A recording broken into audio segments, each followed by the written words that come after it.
नमस्कार मित्रांनो, मी प्राध्यापक गणेश पवार आपणा सर्वांच्या समोर हजर आहे एक नवीन सुरुवात घेऊन. ती म्हणजे अशी की विजयी हो विथ गणेश सर असा हा इंग्लिश क्लासेस आपण सुरुवात करत आहोत. आणि हा कोर्स संपूर्ण असा हा ऑनलाईन असणार आहे. त्यामुळं आपण ऑनलाईनच कनेक्ट एकमेकांशी राहणार आहोत. यामध्ये या कोर्सची गरज काय? सगळ्यात महत्त्वाचा प्रश्न तुमचा असाही प्रश्न असेल की यामध्ये काय काय शिकायला मिळेल आणि नवीन काय आम्ही का शिकायचं, हा तुमचा पुढचा प्रश्न असेल. तर याला सगळ्याला पर्याय आणि एक नवीन पद्धतीने इंग्लिश शिकायची जी की अवघड वाटते, भीती वाटते. लहानपणीपासून आत्ताच्या ग्रॅज्युएशन पूर्ण झालं, पोस्ट ग्रॅज्युएशन पूर्ण झालं तरीही इंग्लिश अशी आपल्याला बोलता येत नाही. मग तुमचा पुढचा प्रश्न असा असेल की सर तुम्ही इंग्लिश क्लासेसबद्दल बोलताय आणि तेही मराठीत, असं का बरं? तर या प्रश्नाचं उत्तर असं, आणि संपूर्ण तुमच्या प्रश्नांची उत्तरं मी देणारच आहे, परंतु तुमच्या मनामध्ये उपस्थित असलेले होणारे आणि झालेले हे प्रश्न मी आधी हळूहळू तुमच्या मानसिक जे काही तुमची आत्ताची अवस्था आहे त्या अवस्थेला बघून मी या प्रश्नांचा गेस करत आहे. चला तर या सर्व प्रश्नांची उत्तरं मी देतो. सगळ्यात महत्त्वाचं म्हणजे या क्लासेसची, कोर्सची, इंग्लिश स्पोकन क्लासेसची गरज काय? तर गरज अशी की जे आपण थोडेफार गट पाडू की 5वीपर्यंत जे मुलं आहेत त्या विद्यार्थ्यांना या कोर्समधून असं शिकायला मिळेल की इंग्रजीचा पायाच्या बेसवरती संपूर्ण इमारत उभा राहत असती. त्यामध्ये या लहान लहान विद्यार्थ्यांना जे काही मुळाक्षर आहेत, आपण त्यांना अल्फाबेट्स म्हणतो, त्यांचा उच्चार कसा करायचा, काही छोटे छोटे शब्द, काही मजेशीर कविता राईम स्कीममध्ये येऊन, आणि त्यासोबतच काही छोट्या छोट्या स्टोरी, मॉरल स्टोरी, त्यामधून ते मॉरल शिकू शकतात असे. आणि जर चित्रांमधून आपण इंग्रजी शिकू, चित्रांकडे बघून आपल्याला ती अक्षरं, शब्द लवकर ध्यानात राहतील. त्यामुळं मंथन, प्रज्ञाशोध, स्कॉलरशिप ज्या परीक्षा शिष्यवृत्तीच्या असतात त्यांनासुद्धा इंग्रजीचं व्याकरण येतं आणि त्यांना ते उपयोगाचं आहे. त्यासोबतच जो 5वी ते 12वीपर्यंत जे मुलं आहेत त्या विद्यार्थ्यांनाही विविध परीक्षा असतात. स्कॉलरशिप म्हणा, नवोदय परीक्षा असते, तर त्यांनासुद्धा इंग्लिश ही एक माध्यम म्हणून किंवा ग्रामरचा भाग म्हणून, एक विषय म्हणून त्यांना असतो. त्यासोबतच त्यांना जे काही 10वी आणि 12वीचं बोर्ड असतं त्या परीक्षा द्यायला हा विषय फक्त काठावरती निघतो, तर किंवा त्या शिक्षकाची भीती वाटते, शिक्षकाने शिकवलेलं समजत नाही, भरपूर अशा आपल्या अडचणी आहेत. त्यासोबतच विद्यार्थ्याचा जो काही आवडीचा विषय असतो असा काही या विषयाचं गणित नसतं. म्हणजे विद्यार्थी आणि इंग्रजी विषय हा कायम 36चा आकडा राहिलेला आहे.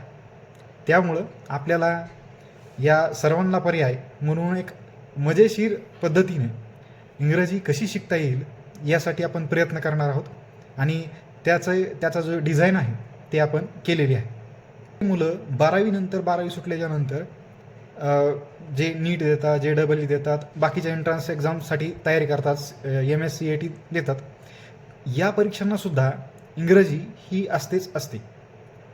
10वी बोर्डाची परीक्षा झाल्याच्या नंतर जे 11वी सायन्सला ॲडमिशन घेतात त्या विद्यार्थ्यांचा सगळा बत्त्यागुल झालेला असतात. तर कारण का, मराठी मीडियम किंवा सेमी इंग्लिशमधून आलेली ही मुलं, त्यांना डायरेक्ट सगळे विषय हे मराठी सोडून सगळे विषय इंग्लिशमध्ये असतात. त्यामुळं त्यांच्या पुढं पंचायत असते की शब्दसाठा नाही, इंग्रजीमध्ये जे मराठीमधून येते ते इंग्लिशमध्ये कसं लिहायचं, ह्या ज्या काही अडचणी असतात. त्यासोबतच त्यांना एखादा पॅराग्राफ दिलेला असेल, कॉन्सेप्ट असतील, ते समजत नाहीत, किंवा शिक्षकाने इंग्लिशमधून सांगितल्यानंतर त्यांना अजिबात समजत नाही. त्यामुळे त्यांचा जो पाया असतो तो कच्चा राहतो. म्हणजेच काय, इंग्रजी फक्त तुम्हाला एक भाषा म्हणून शिकायची नाही आहे, तर तुम्हाला शिकायची ती बाकीचे विषयसुद्धा इंग्लिशमध्ये असणारे विषय हे सोप्या साध्या पद्धतीमध्ये समजून घेण्यासाठी तुम्हाला इंग्लिश भाषा ही एक माध्यम म्हणून वापरायची आहे. आता पुढं जे विद्यार्थी 12वी पास करतात आणि 12वी पास झाल्याच्या नंतर जी काही बोर्ड परीक्षा असते आणि सर्वांना तुमची गावकी वावकी आणि जे काही तुमचे पालक असतात त्यांनाही मुलाने काहीतरी चांगल्याच कोर्सला जावे आणि चांगले कोर्स जे असतात हे कोणत्या माध्यमातून असतात तर असतात इंग्लिश माध्यमातून. तुम्ही डॉक्टर, इंजिनियर, कम्प्युटर सायन्स, कोणतेही मेडिकल फील्ड, फार्मसी, कोणत्याही तुम्ही अभ्यासक्रमाला जा, ते असतात इंग्लिशमधून. तर तिथंसुद्धा तुम्हाला इंग्लिश ही वायवा असतात, ओरल इंटरव्ह्यू असतात, तर त्यासाठी तुम्हाला इंग्लिश ही पाहिजेच. त्यानंतर तुम्हाला जेव्हा तुम्ही ग्रॅज्युएशन घेता, ग्रॅज्युएशन पूर्ण करत असताना तुम्हाला तोंडी परीक्षा असतात. त्यासोबतच जर तुम्ही जॉबसाठी गेल्यानंतर तुम्हाला जो इंटरव्ह्यू प्रेफरन्स असतो तो कशासाठी असतो? इंग्लिशसाठी. की तुम्हाला तोडकी मोडकी कशी का होईना पण इंग्लिश येते का? तर इथंही सगळेच वत्यागुल होतात की नाही, इंग्लिश तर येत नाही. आता पुढं असं होतं की जे काही पोस्ट ग्रॅज्युएशनसाठी मुलं जातात तर त्यांनाही गाव, घर आणि तालुका सोडल्याच्या नंतर शहराच्या ठिकाणी गेल्यानंतर त्यांना सगळ्यात मोठी अडसर अशी येते की इंग्रजी बोलता येत नाही, म्हणजेच तुम्ही गावठी. आता हा गावठी टप्पा आपल्याला देसी म्हणून आवडायला म्हणजे आवडतो आणि आपण त्याच्यावरती अभिमान स्वाभिमान बाळगू, पण आपण जेव्हा नोकरीसाठी ऑफिसमध्ये जाऊ त्यावेळेस तिथली जी काही मंडळी असते ती जर इंग्लिशमध्ये तुम्हाला बोलत असेल, जर तुम्हाला ते समजलं नाही तर आपल्याला ती इंग्रजी भाषा न येण्याचा निव्वळ आणि निव्वळ पश्चाताप होतो. आता फक्त एवढंच चालतं का? तर नाही.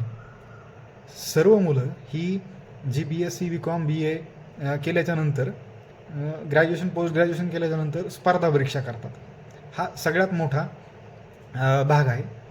तर काही मुलं आर्मी, पोलीस भरती आणि जे काही डिप्लोमा कोर्सेस आहेत त्याच्याकडे जातात. काही BEd करतात, DEd करतात. यामध्येही इंग्रजी आहे. आता पुढं की शिकत आहोत, परंतु काही विद्यार्थी असं करतात की इग्नोला ॲडमिशन टाकू, YCMला बाहेरून ॲडमिशन टाकू आणि बाहेरून म्हणल्याच्या नंतर मग जायचं डायरेक्ट लेक्चर वगैरे सगळे स्किप, डायरेक्ट डांग टाकायची आणि डायरेक्ट परीक्षेला बसायचं. डायरेक्ट परीक्षेला बसल्यानंतर तुम्हाला काहीही लिहायला येत नाही मनाने. बाकीच्या गोष्टी आहेतच, बाकीच्या गोष्टींनी तुम्ही लिहू शकता, पण बुद्धीमध्ये आपल्याला काहीही फरक पडत नाही. एकतर बाहेरून आणि डिस्टन्स लर्निंग असल्यामुळं आपल्याला पाहिजे तेवढा आपला अभ्यास आपण करत नाहीत, बरोबर. मग आपल्याला पर्याय उरतो की आपण क्लासेस करतो, आपण अकॅडमीजला जातो. क्लासेसची, अकॅडमीची फी ही बेमाफ. तरीही आपल्याला पर्याय दुसरा नसल्यामुळं आणि आपल्याला आपल्या आवडीनिवडीच्या ज्या काही आवडीची जी काही पॅशनची जी काही नोकरी आपल्याला मिळवायची असते त्यासाठी जर आपण अभ्यासक्रम उचलला तर प्रत्येक अभ्यासक्रमामध्ये इंग्रजी ग्रामर, त्यासोबत इंग्रजी बोलता येणं हे आपल्याला आवश्यक मानलं जातं, आवश्यक आहे. आता याच्याही पलीकडं स्पर्धा परीक्षा जे काही करतात त्यामध्ये तुम्हाला इंग्रजी ही मेन माध्यमामधून परीक्षा असते आणि मग तुम्ही मराठी, हिंदी अशामधून स्टेट आणि जे काही सेंट्रल गव्हर्नमेंटच्या स्पर्धा परीक्षा असतात त्यामध्ये ही असतेच. मग तुम्ही रेल्वे, पोस्ट ऑफिस, नंतर अजून CDS द्या, UPSC, MPSC, नंतर अजून बाकीच्याही इतर बँकिंगच्या ज्या स्पर्धा परीक्षा असतात या सर्वांमध्ये एक गोष्ट कॉमन आहे, ती म्हणजे इंग्रजी. आणि इंग्रजी फक्त परीक्षेला आणि परीक्षेमधील प्रश्न सोडवण्यापुरतीच नाही, तर इंग्रजीमध्ये उपलब्ध असलेली जी काही आपल्याला साधनसामुग्री आहे, म्हणजेच आपल्याला जी बुक्स मिळतात ते इंग्रजी माध्यमातून चांगल्या क्वालिटीचे बनवले गेले आहेत आणि आहेत. त्याच्या तुलनेमध्ये आपली जी रिजनल लँग्वेज आहेत, हिंदी किंवा इतरही स्टेट लँग्वेजेस आणि मराठीसुद्धा, यामध्ये कमी प्रमाणात आपल्याला साधनसामुग्री मिळते. त्यामुळं आपल्याला इंग्रजीशिवाय पर्याय नाही. पुढं मुद्दा येतो, आता मी कोणत्याच परीक्षेसाठी जात नाही, मी कुठंही मला नोकरीसाठी ऑफिसमध्ये जायचं नाही, मला गावाकडेच राहायचं आहे आणि तरी मला इंग्रजीची काय गरज. आता गरज काय ही कळाली. याच्या पुढचा प्रश्न असतो की या कोर्समध्ये काय काय आहे आणि आम्ही का शिकायची, तर या प्रश्नाचं उत्तर मी तुम्हाला दिलं. आता याच्या पुढचा प्रश्न असा आहे की या कोर्समध्ये नेमकं काय आहे आणि बाकीच्यांपेक्षा काय वेगळं आहे. तर तुम्ही म्हणता की आम्ही वेब सिरीज बघू, आम्ही यूट्यूबवरती इंग्लिश मूव्हीज बघू, त्यामधून आम्ही कॅप्शन वाचून इंग्लिश शिकू. चांगला पर्याय आहे, पण कन्सिस्टन्सी राहते का? नाही. बेसिक जे स्ट्रक्चर असतं वाक्याचं इंग्लिशमधलं, ते त्या कॅप्शनमधून तुम्हाला समजेल का? नाही. मग आपल्याला जे पाहिजे आहे ते वाक्य जर आपण कॅप्शनमध्ये बघितलं नसेल तर ते बनवायचं कसं हे आपल्याला कळेल का? नाही. त्यासोबतच तुम्ही दुसरा पर्याय शोधताल की सर आम्ही GPTचा वापर करू, आम्ही यूट्यूबवर अवेलेबल असणारे इतरही जे काही यूट्यूब चॅनल्स आहेत त्यामध्ये इंग्लिश ग्रामर हे शिकवलं आहे. मग नुसतं ग्रामर शिकून तुम्हाला इंग्रजी बोलायला प्रभावीपणे येईल का? नाही. मग आता नेमकं करायचं काय? तर याला सर्वात पर्याय म्हणूनच आपण हा कोर्स तयार करणार आहोत. यासोबतच तुमच्याकडं ChatGPT आहे, म्हणजेच AI टूल्स आहेत, काही ॲप आहेत ज्यांचा वापर करून तुम्ही डेली प्रॅक्टिस करू शकता. जे एक्झाम्सची तयारी करतात, कॉम्पिटिटिव्ह एक्झाम्सची, ते तर PYQ सोडत असतात, प्रॅक्टिस करतात. मग आता आपल्याला PYQ सोडवल्याच्या नंतर जे काही नॉलेज येईल तेवढ्याच्या बेसवरती आपल्याला इंग्रजीमध्ये भाषण देता येईल का हो?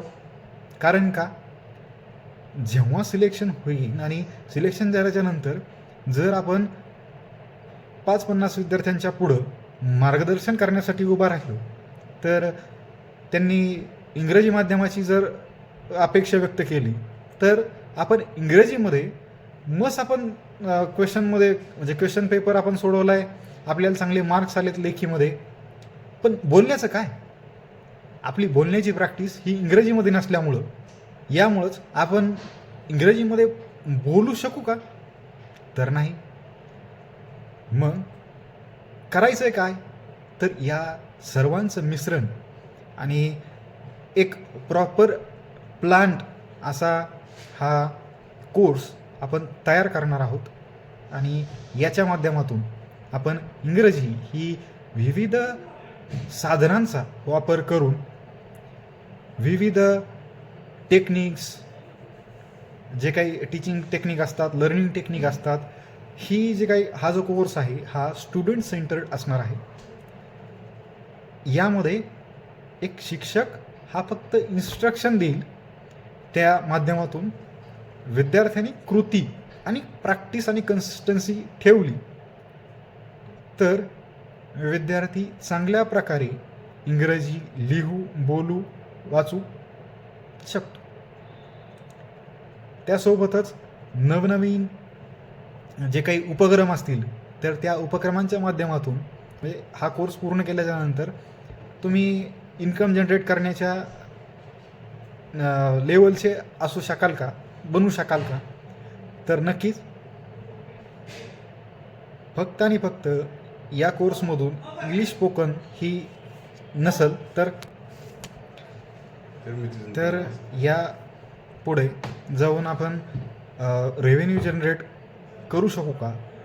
कोणत्या माध्यमातून आपण रिसर्च मेथडने जॉब शोधू शकू का? तर नक्कीच जी काही शिक्षण पद्धती ही वर्ग यामध्येच कोंडून ठेवलेली होती, तर ती आपल्याला आज या ऑनलाईन माध्यमातून जोडत आहे आणि तुम्ही कुठंही असलात तरीही तुम्ही हा कोर्स जॉईन करू शकता आणि हा कोर्स कंप्लीट करू शकता. तर यामध्ये आपण वेगळं करणार आहोत. काय करणार आहोत तर याचा सस्पेन्स मी ठेवतो आणि आपण भेटूया पुढल्या व्हिडिओमध्ये.